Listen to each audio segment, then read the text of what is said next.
Assalamualaikum warahmatullahi wabarakatuh.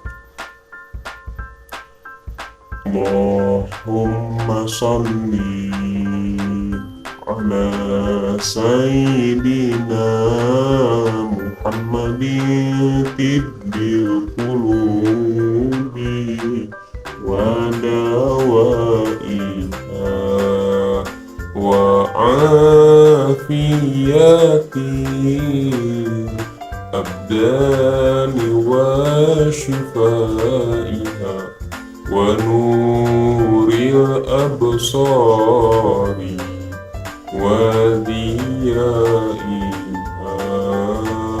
wa ala alihi wa sahbihi wa sallim.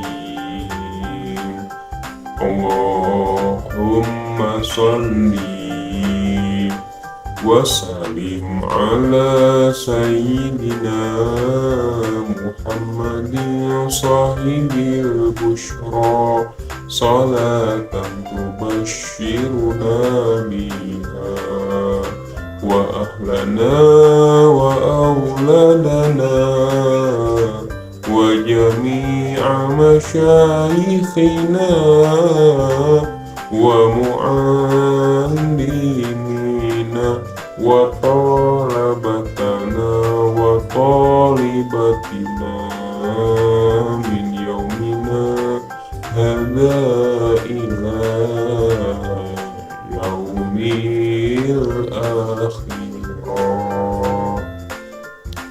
Alhamdulillahirabbil alamin wassalatu wassalamu ala asyrafil anbiya'i wal mursalin wa ala alihi wa sahbihi ajma'in.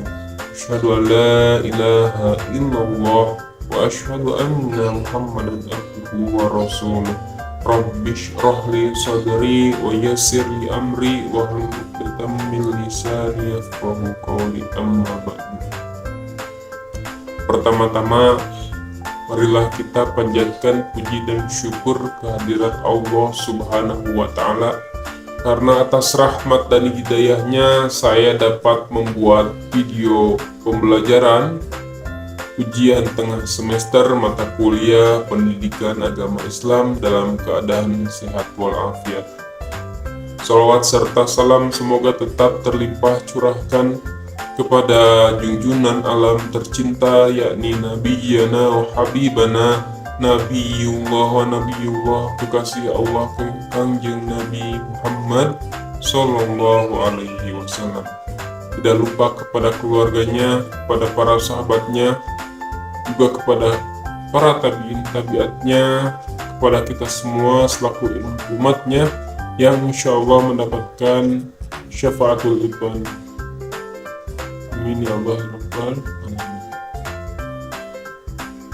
Saya di sini akan menjelaskan materi tentang Asmaul Quran, yakni nama-nama lain dari Al-Quran.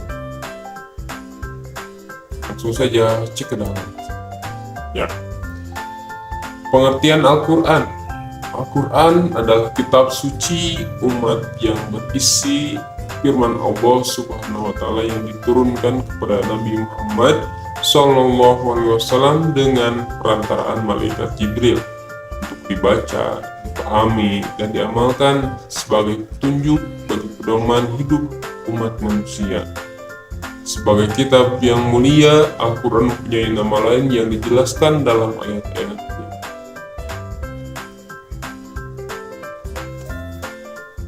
Nama lain Al-Quran diantaranya Alkitab, seperti yang telah dijelaskan dalam Quran surah Al-Baqarah. A'udzu billahi minasyaitonir rajim. Bismillahirrahmanirrahim. Dzalikal kitabu la raiba fihi hudal lil muttaqin. Subhanallah. Yang artinya kitab Al-Quran ini tidak ada keterangan baginya, petunjuk bagi mereka yang takwa. Jadi Alkitab ini sebagai kitab suci umat manusia, umat Islam yang diturunkan oleh Allah Subhanahu wa Ta'ala untuk sebagai pedoman hidup bagi kita semuanya yang beragama Islam, yang mukmin, yang menyerahkan diri kepada Allah Subhanahu wa Ta'ala. Yang kedua ada Al-Huda atau petunjuk. Bagi umat Islam, Al-Quran merupakan sebuah petunjuk dan pedoman dalam menjalani hidup. Hal tersebut tercantum pada Quran Surah Al-Baqarah ayat 185, yang artinya, bulan Ramadan adalah bulan yang di dalamnya diturunkan Al-Quran sebagai petunjuk bagi manusia dan penjelasan-penjelasan mengenai petunjuk itu dan pembeda antara yang benar dan yang batil. Jadi di sini Al-Huda sebagai petunjuk itu membedakan antara yang hak dan yang batil, mana yang boleh dan mana yang tidak, mana yang halal dan mana yang haram, dan lain sebagainya. Yang ketiga ada Ar-Rahmah atau rahmat. Ar-Rahmah mengandung arti Al-Quran akan melahirkan hikmah, rahmat, dan juga iman bagi manusia yang senantiasa berpegang teguh pada Al-Quran. Seperti dalam Quran Surah Al-Isra ayat 82 yang artinya, dan kami turunkan dari Al-Quran sesuatu yang menjadi penawar dan rahmat bagi orang yang beriman. Sedangkan bagi orang yang zalim, Al-Quran itu hanya akan menambah kerugian. Jadi Al-Quran ini sebagai rahmat bagi semesta alam, di mana rahmat yang artinya kasih sayang, maka Allah mengasihi dan menyayangi kepada seluruh umat Islam yang senantiasa membaca Al-Quran.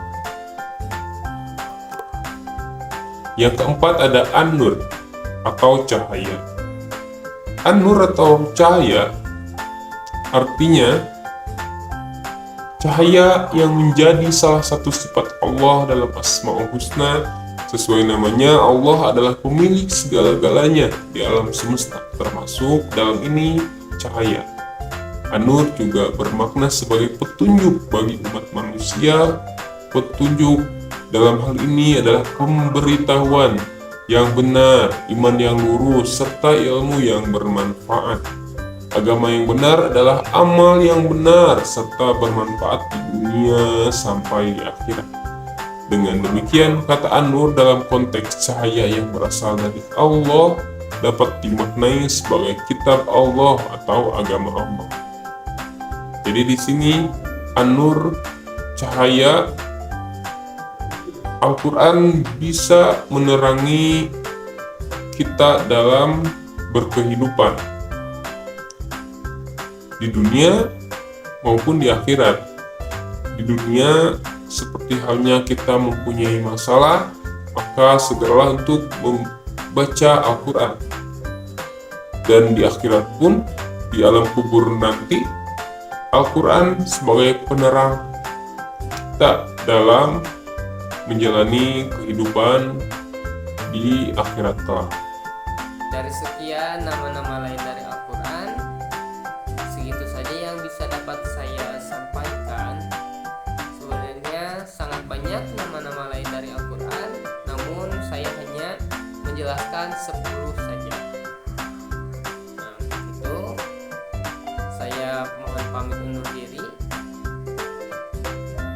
Jika ada yang salah, mohon dimaafkan, karena kesempurnaan hanya milik Allah, dan kehilapan dan kekurangan